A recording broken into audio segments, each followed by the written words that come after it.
ایک صاحب نے سوال کیا ہے کہ مفتی صاحب ایک آدمی نے قسم اس طرح اٹھائی کہ اگر میں نے فلاں کام کر لیا تو میں یہودی ہوں گا، یعنی اپنی قسم کو پختہ کرنے کے لیے اس طرح قسم اٹھائی، لیکن بعد میں غلطی بے احتیاطی سے وہ کام ہوا، اس حال میں کہ وہ اپنے ایمان پر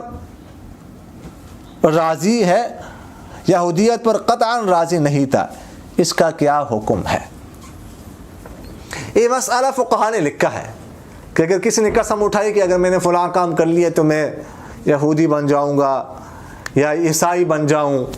اس طرح کے اگر الفاظ استعمال کر لیے تو فقہاء فرماتے ہیں کہ یہ قسم ہے، اب یہ قسم ہو گئی، اب وہ کام اس کو نہیں کرنا چاہیے، لیکن اگر اس نے وہ کام کر لیے تو وہ حانث ہو جائے گا، قسم کا کفارہ اس کو دینا پڑے گا، باقی وہ یہودی اور عیسائی نہیں ہوگا۔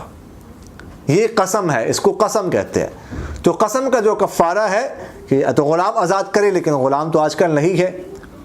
یا 10 مسکینوں کو 2 وقت کا کھانا کھلائے، یا 10 مسکینوں میں سے ہر مسکین کو 1 جھوڑا دے، ان میں تو اختیار ہے۔ اگر ان کی طاقت نہ ہو تو پھر 3 دن جو ہے وہ سلسل روزے رکھے جائیں گے۔ تو اس صورت میں قسم کا کفارہ دینا پڑے گا، باقی وہ شخص جو ہے وہ کافر نہیں ہوگا، یعنی یہودی اور عیسائی جو ہے نا وہ نہیں کہلائے گا، بس حانث ہو جائے گا، قسم کا کفارہ ادا کرنا پڑے گا۔